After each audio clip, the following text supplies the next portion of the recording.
Hold on to your kibbles and bits. It is Final Fantasy Ultra Champion Edition. First, let me apologize for the way this video looks and sounds. My capture system was a little bit overloaded when I made this recording, and I did not see it until after I had finished. So the sound has been added in post. And the frame rate will be quite choppy. This is the Ice Cave.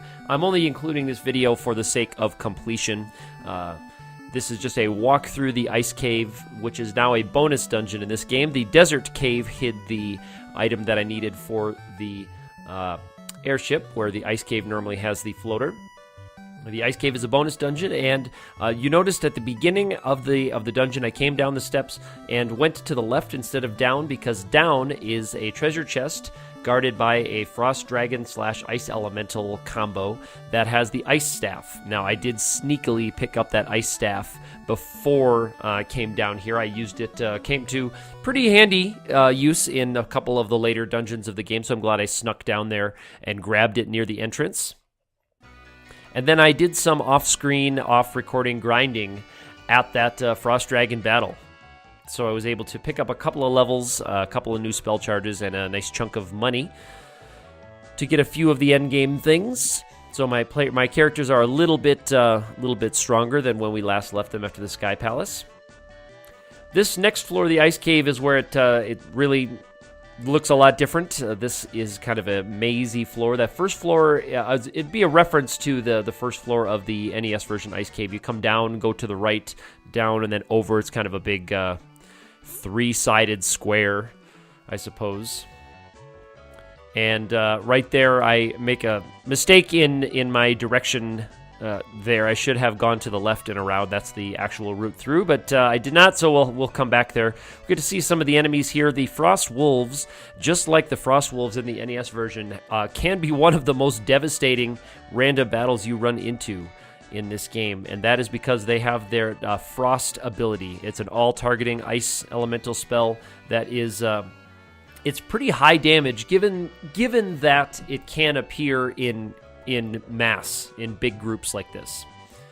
These squids are a little bit like our Pisco demons, and that's a reference to, I think, the sorcerers, which we pop up here in the Ice Cave, although I don't believe they're in the first couple of floors. Maybe it's just the lower couple of floors of the Ice Cave, but there are areas of the Ice Cave where you can run into the sorcerers, which are the really nasty Mind Flayer type enemies that have the very fun, non-elemental, instant death attack. So it's something that even a ribbon cannot guard you from. We don't know, or I have heard different guesses as to whether or not that was intentional or not. Whether the death attack for the sorcerers was supposed to be death elemental, which would mean that the ribbon could protect from the death elemental, or I think even like the pro ring could protect from it, but it ends up being non-elemental, meaning that there's nothing in the game that protects from it because it's only elemental stuff. I'm fighting these ghosts just to give you an idea of what a battle with these ghosts will look like. Ghost enemies are kind of infamous in the Final Fantasy I community for being a very dangerous battle. They do a ton of physical damage. In the NES version, they just strike very, very hard, and they do not give you a proportional amount of golden experience for the point in the game that they pop up and the level of challenge that they do present. So you can see these ghosts are really absorbing a lot of punishment here from our holy spells and from our physical attacks. But I'm noticing that their defense seems to be quite high, their physical defense, because my Viking, even with what I'm assuming is one of the ultimate axes of the game, the Gore Howl axe. I'm assuming because it gets a name that it's probably one of, if not the top axe in the game. It's possible that there's a better one hidden down here in one of these 4 bonus dungeons, but technically we're at the end of the normal part of the game, so we should be able to go on into the Temple of Fiends Revisited, but this Let's Play series is going to cover all of the bonus dungeons, because I strongly believe in showing off these ROM hacks to their full extent when it's possible. I'm not planning on going war mech hunting or anything like that, so if you would like to see that particular quest, you'd have to tackle that on your own. Although it would be entertaining to see what might be up there. I'm not sure what is up there. We have fought some of the death machine type enemies in the optional dungeon that protects some of the key items that I have heard from the author of this patch we'll be using later on in the Temple of Fiends Revisited. We'll be using some of those items to warp to helpful places in that dungeon. Those are optional. This is, I believe, the bottom floor of the ice cave right there, and that definitely looks a lot like it does in the NES version. You go down 3 floors, and then you start coming up. The ice cave is interesting like that, where you kind of go from B1 to B2. B3, I think, is just a tiny room like that, and then you come back up to B2. This is another reference to the NES version Ice Cave, although there is no orb, there's no crystal orb in the NES Ice Cave for sure. There are these holes, though, and then the chests. I'm just looking at that to make sure that there is indeed no way through. Now, I'm almost positive, as a point of this recording, that we're going to fight a protected square right there with a bunch of undead, because that is another kind of hallmark of the original version of this game, is that in the Ice Cave, when you fall down one of those holes, you get warped to there, and the next square is a trapped battle with undead. So we're going to take a look at, I'm going to fight this one. I believe this is an escapable battle, but we're going to fight this one, because I've sensed that, excuse me, we're getting close to the end-ish. So there's a look at the critical damage that you can do with the hammer-type enemies to the humanoid undead. The humanoid undead. The hammers, I do not believe, have any extra effect on the ghostly-type undead, but the humanoids, the ghouls and zombies and specters and those kinds of things, critical damage there. So this floor is kind of a notable treasure floor in the NES version. The ice damage tiles there are, I believe, they take 2 damage per step, like the lava did. Here's another protected battle with a frost dragon and an ice elemental. And I'm not even trying to run from the dragons. I assume that they are inescapable, and I want the experience anyway. A note, I also did some grinding. Another handy place to do some grinding was in the Sea Shrine. Right in the first area there, just at where the submarine lands, there's a couple of battles that get you close to 2,000-ish experience, particularly the ones with the Naga/water elemental combo. You could have one or 2 Nagas and then something like 5 water elementals. That gets you around 2,000. Also, the 3 gray sharks and 1 big eye battles were really nice, especially when I have access to some of the big all-targeting massive damage spells in the form of things like Quake and Meteo for Zonk, and T-Hawk has what was once called Fade, kind of is the equivalent of what modern Final Fantasies would call Holy, just a high damage elemental, or a high damage non-elemental spell, or a holy elemental spell if the elements have been changed. But it does damage undead more, but it does also damage non-undead, so big time damage. Something I'll make a note of here, and I don't know, I haven't been watching for it as I'm making this recording, but I'm running into some kind of damage cap with magic, and it's curious, and I'm not quite sure how it works. Maybe the author of this patch can chime in and let us know. I'm seeing some spells, I think Pearl, which is the name of the Fade or Holy spell on this one, and even sometimes using Fire 3 on an enemy that's weak to fire or should be weak to fire. I'm seeing a damage cap of 510. I'm seeing 510 pop up an awful lot. It's coming up very commonly, 510, 510, 510. And when I use a spell like Pearl against a group of undead, it will be 510, 510, 510, 510. But I'm noticing that, or at least it seems like I've noticed, I haven't taken a screenshot, but I thought I had observed magic doing more damage than 510 in other circumstances. But it seems like that number 510 pops up a lot. And not being an expert programmer in this, I'm not sure if we're running into, if 510 is, something like, it doesn't quite add up to 256 times 2, but it's suspicious that it's very close to 256 times 2. Even if you count the 0, I guess it's 255 and 255 if we're not including the zeros there. But I was not familiar with a magic damage cap in the vanilla version. Maybe there was one there and I just was not aware of it, but I'm noticing it a lot here now that I'm using a lot of that kind of magic. So here's the Frost Wolves, and I am going to cast the Shell spell, or select T-Hawk to cast the Shell spell, because it is possible. I don't think I finished my thought about the Frost Wolves before being a dangerous battle, in that if you get surprised by a group of them, and you can run into them, as you can see, in 5s and 6s, and most or all of them fire off that ice or that frost ability that does sometimes up to 100 or more damage, you can see how getting hit with 5 of those in a row can be pretty devastating.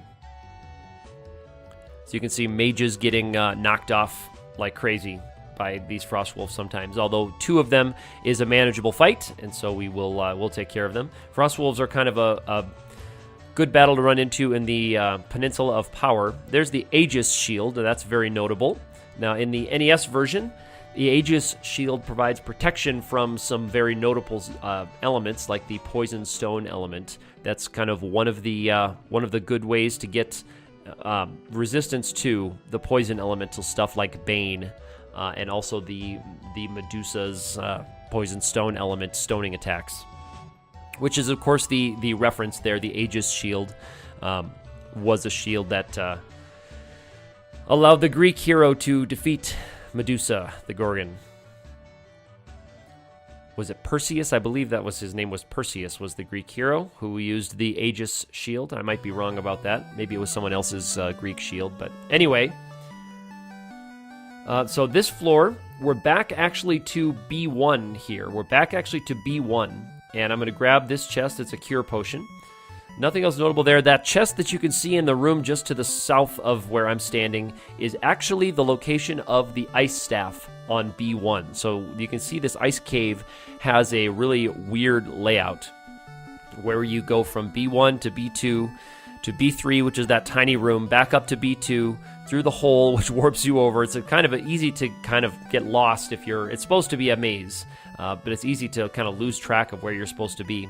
Tried the sleep ring on the squids. I suspected that it would not work on them. They have some nasty status attack stuff. You can see you can hit with, they can hit Zonk with everything. Stun, dark, sleep, the whole gamut of stuff. Luckily, it's not instant death, or at least we haven't seen it as yet. Now, I've been told, though, in this patch, speaking of items giving you elemental immunities, there are not any elemental immunities in this patch, so the Aegis Shield will just be a nice increase to my defense. This floor over here, those stairs going up, because we're just on B1, I am going to venture a guess that those stairs going up are going to go back out to the world map, and I'm guessing that because in the NES version there is indeed a set of stairs that goes up to the world map elsewhere in B1. So you can, if you aren't finished with the ice cave quite yet, you want to be careful walking around those stairs, because you're supposed to go down the holes that are in this next room that we're about to enter. So there's Pearl, 510, 510, couple of 510s in this battle on the humanoid type enemies, but also rolling over 510 in the same vein. But I'm just seeing that number 510 pop up more than you think it would, especially if something is supposed to be a random check on a range like that. So this looks a lot like it does in the NES version, where there are chests and then a single hole, and the single hole warps me to a particular hole that allows me to access.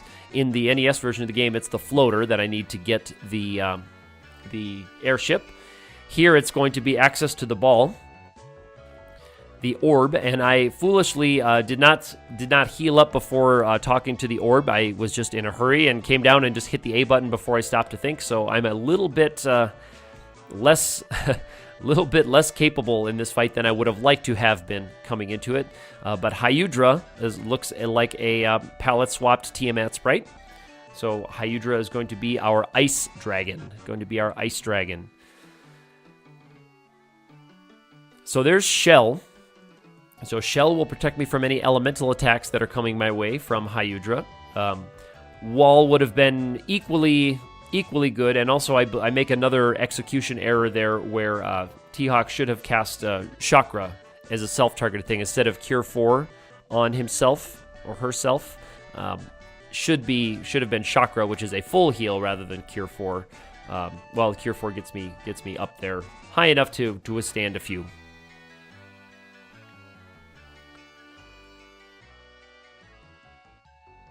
So Hyudra here also has some physical attacks that I need to be wary of, so I'm going to invis up a little bit, and I'm going to look at some of my upper level spells. I'm going to see if we can find an ice weakness there. Quake would also be a good one. Quake is a damaging spell in this one rather than an instant death spell. In the NES version, there's Fire 3 did 510. Fire 3 did 510 to Hyudra, so there's that number again.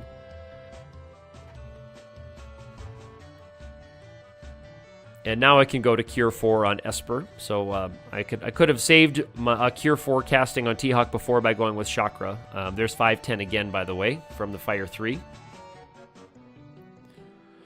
So there's Cure 4 for Espers, and I have a feeling I'm going to have to keep dishing those out because Hyudra is really throwing out the physical attacks, and I probably could have had a better defensive play, would have had Esper heal himself with Chakra, and then had T-Hawk focus more on getting the Invis spell up to try to avoid more damage. But look at that, 8 hits for 1,200, 2 hits for 3, so there's another 5 hits for 250. So 514 on Quake that time. 514 on Quake, so 4 damage more than Fire 3 had been doing. Here's a look at Pearl. I'm just kind of trying out the different things. Again, I like to see what all goes on in these battles. Ice 2 there, the shell is protecting me from most of that damage from Ice 2. There's Fire 3 for 510 again. And there is Asula delivering the finishing blow. So fasting up both of the fighters. 10,000 is nice. 10,001, I should say, in experience. Doesn't quite give me the level up because I did level up to a couple of levels here. I think I'm close to 30 without looking.